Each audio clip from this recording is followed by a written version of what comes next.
Hello everyone. देखिए, आज Indian economy और कुछ इंटरनेशनल इकोनॉमी के क्वेश्चन डिस्कस करते हैं। ठीक है, पीजीक्यूपी 40 में इंडियन इकोनॉमी और इंटरनेशनल इकोनॉमी ये दोनों मेंशन है। ठीक है, तो चलिए, ये हमने सीट आपको शेयर कर दी थी, अब इसको डिस्कस करते हैं। पहला क्वेश्चन है कि what was the nature of Indian economy on the eve of independence. ठीक है, तो इंडिपेंडेंस के टाइम जो है अपनी इकोनॉमी कैसी थी। तो पहला ऑप्शन है स्टेंगेंट इकोनॉमी। ठीक है, स्टेंगेंट का क्या मतलब होता है कि जब एनुअल ग्रोथ, ठीक है, आपका 2% से भी कम हो, ठीक है, तो उसको कहते हैं स्टेंगेंट इकोनॉमी। ठीक है, तो उस समय जो है ग्रोथ हमारी 2% से भी कम थी, तो ये पहला ऑप्शन सही है। बैकवर्ड थी, ठीक है, सारी चीजों में पीछे थे, ठीक है, कोई इंफ्रास्ट्रक्चर अभी नहीं था, अनएम्प्लॉयमेंट रेट ज्यादा था, ठीक है, इंडस्ट्रियल सेक्टर अभी ग्रो नहीं किया था, तो बैकवर्ड थे, अंडर डेवलप भी थे, तो ऑल ऑफ दीज जो है ये सही आंसर है। नेक्स्ट क्वेश्चन देखिए, व्हाट इज द टैक्स और ड्यूटी ऑन इम्पोर्ट कॉल्ड। ठीक है, इम्पोर्ट ड्यूटी जो होती है उसको क्या कहते हैं, उसको टैरिफ कहते हैं। ठीक है, नेक्स्ट क्वेश्चन कि in which year did India adopt the economic reform. तो इकोनॉमिक रिफॉर्म कब आया था, ये 1991 में आया था। ठीक है, उस टाइम जो पीएम कौन थे, नरसिम्हा राव थे, और फाइनेंस मिनिस्टर कौन थे, ये डॉक्टर मनमोहन सिंह जी थे। ठीक है, क्यों लाना पड़ा था, ठीक है, इसको समझिए। ठीक है, देखिए, उस समय दो तीन रीजन थे। पहला ये था कि फिजिकल डेफिसिट हमारा बहुत ज्यादा जो है इंक्रीज कर गया था। फिजिकल डेफिसिट क्या होता है, ठीक है, अभी एक और टॉपिक आएगा गवर्नमेंट बजट और बैलेंस ऑफ पेमेंट, उसमें ये सारी चीजें डिटेल बताएंगे। फिजिकल डेफिसिट का मतलब ये है कि सरकार की जो रेवेन्यू है ये कम थी और एक्सपेंडिचर बहुत ज्यादा थे। ठीक है, अभी से एक्सपेंडिचर अगर बहुत ज्यादा है तो ये पैसे आ कहाँ से रहे हैं, अगर ठीक है, तो बाहर से लोन लेना पड़ता था, तो फिजिकल डेफिसिट बहुत ज्यादा था। ठीक है, बैलेंस ऑफ पेमेंट हमारा एडवर्स था। क्यों, बैलेंस ऑफ पेमेंट क्या होता है कि इम्पोर्ट और एक्सपोर्ट, ठीक है, हमारा इम्पोर्ट ज्यादा था, एक्सपोर्ट कम था। ठीक है, एक्सपोर्ट हम नहीं कर पाते थे। ठीक है, ये रीजन थे। उसके बाद से इन्फ्लेशन बहुत ज्यादा था। ठीक है, प्राइसेस बहुत ज्यादा उसमें इंक्रीज कर गई थी। फॉरेन रिजर्व भी हमारा कम हो गया था। इस वजह से जो है हम आईएमएफ के पास गए लोन लेने के लिए। ठीक है, लेकिन आईएमएफ ने कुछ कंडीशन रख दी। ठीक है, उन्होंने कहा कि आपको अपनी इकोनॉमी में कुछ चेंजेस करने पड़ेंगे, तब जाके फिर हम ये लोन पास करेंगे। ठीक है, तब जाके जो है ये एलपीजी लाया गया। ठीक है, एलपीजी क्या है, लिबरलाइजेशन, पी क्या है, प्राइवेटाइजेशन, और जी क्या है, ग्लोबलाइजेशन। ठीक है, तो अभी इससे रिलेटेड क्वेश्चन है, इसको देखते हैं। ठीक है, अब देखिए लिखा है कि why there was a need of economic reform in India. देखिए, फिजिकल डेफिसिट बहुत ज्यादा था, हमने अभी एक्सप्लेन कर दिया। ठीक है, बैलेंस ऑफ पेमेंट, इम्पोर्ट ज्यादा है, एक्सपोर्ट कम है। ठीक है, प्राइसेस, इन्फ्लेशन बहुत ज्यादा थी, तो ऑल ऑफ द अबव। ठीक है, नेक्स्ट क्वेश्चन यही एलपीजी से रिलेटेड है कि what is the main feature of economic policy. तो ये तीनों थे। ठीक है, अब लिबरलाइजेशन का क्या मतलब है, इसका मतलब है लाइसेंसिंग सिस्टम। पहले आप लाइसेंस लीजिए फिर काम स्टार्ट करिए, इसको हटाया गया। ठीक है, लिबरलाइजेशन का मतलब होता है छूट देना।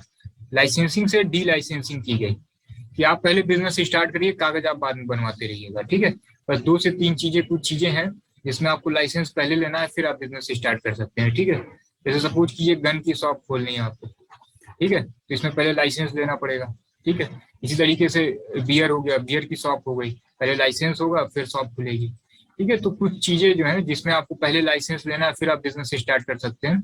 और मैक्सिमम जगह विदाउट रजिस्ट्रेशन, विदाउट लाइसेंस आप बिजनेस करिए। ठीक है, बाद में आप कागज तैयार करिएगा।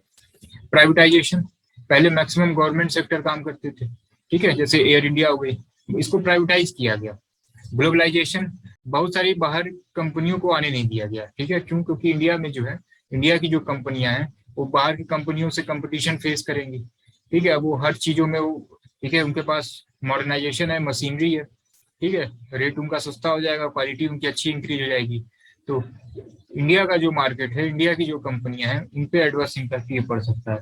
इसलिए ग्लोबलाइजेशन नहीं किया गया था, लेकिन करना पड़ा। तो ये तीनों चीजें थी उसमें। ठीक है, अब ग्लोबलाइजेशन इसलिए भी करना पड़ा ताकि फॉरेन रिजर्व, ठीक है, हमारा इंक्रीज हो। नेक्स्ट क्वेश्चन है कि which of the following is not an indicator of education level.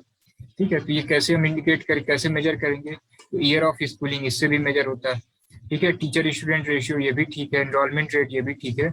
Life expectancy जो है ये एजुकेशन से रिलेट नहीं है। ठीक है, राइट टू एजुकेशन एक्ट कब पास हुआ था, ये 2009 में आया था। इंडियन इकोनॉमी में इस टाइप के बेसिक क्वेश्चन पूछे जाएंगे। ठीक है, which of the following is an institutional source of rural credit. ठीक है, देखिए, जो आप क्रेडिट लेते हैं, ठीक है, ये इंस्टीट्यूशनल भी होता है, नॉन इंस्टीट्यूशनल भी होता है। जो आप क्रेडिट लेते हैं ये इंस्टीट्यूशनल भी होता है, नॉन इंस्टीट्यूशनल भी है। ठीक है, तो आप जो आप बैंक से ले रहे हैं ये इंस्टीट्यूशनल है, जो मनी लेंडर से ले रहे हैं, ट्रेडर से ले रहे हैं, लैंडलॉर्ड से ले रहे हैं, ये सब नॉन इंस्टीट्यूशनल है, ठीक है। इसका आंसर बी ऑप्शन सही है।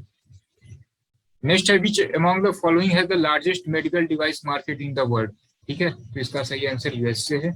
यूएसए के पास जो है लार्जेस्ट मार्केट है। Which country the largest importer of paper and paper product, इसका भी आंसर यूएसए, ठीक है। ये लार्जेस्ट प्रोडक्शन जो है, इस टाइप के क्वेश्चन पूछे जा सकते हैं। ये देखिए करंट अफेयर का क्वेश्चन है, ठीक है। ये आपके सिलेबस में दिया गया है ट्रेड अवेयरनेस, ठीक है। तो ये भी है, इसमें करंट अफेयर की चीजें आएंगी। What is the FDI allowed by India in the helicopter service, ठीक है। पूरा पूरा 100% अलाउ कर दिया गया। Next question, which is the largest uranium consuming country in the world, ठीक है। ये भी यूएसए है इसका answer. The increase in oil seed production was due to, ठीक है। देखिए बहुत सारे रिवॉल्यूशन आए थे, ठीक है। तो ये व्हाइट रिवॉल्यूशन किससे था, ठीक है, ये मिल्क से रिलेटेड था। ऑयल वाला किससे है, ठीक है, ये येलो से रिलेटेड है, ठीक है। नेक्स्ट क्वेश्चन देखिए, which of the following country have the highest productivity of rice, ठीक है। राइस हुआ, व्हीट हुआ, इसमें चाइना नंबर 1 पे है, ठीक है। इंडिया का पोजीशन नंबर 2 पे है। The minimum wages act was first pass in India, ठीक है। ये सबसे पहली बार कब आया था, 1948 में आया था। और आखिरी क्वेश्चन है कि एज मार्क की जो guarantee of standard Agmark किसके लिए डिनोट होता है, इक्वालिटी को रिप्रेजेंट करता है, ठीक है। तो ये बेसिक क्वेश्चन थे इंडियन इकोनॉमी और इंटरनेशनल इकोनॉमी से, ठीक है। इस टाइप के क्वेश्चन बेसिक आपको देख लेने हैं। लार्जेस्ट प्रोड्यूसर, ये सारी चीजें एक बार आप पढ़े रहिएगा, ठीक है। तो इसको रिवाइज करते रहिए, ठीक है। नेक्स्ट क्लास में जो है न्यू टॉपिक स्टार्ट करते हैं।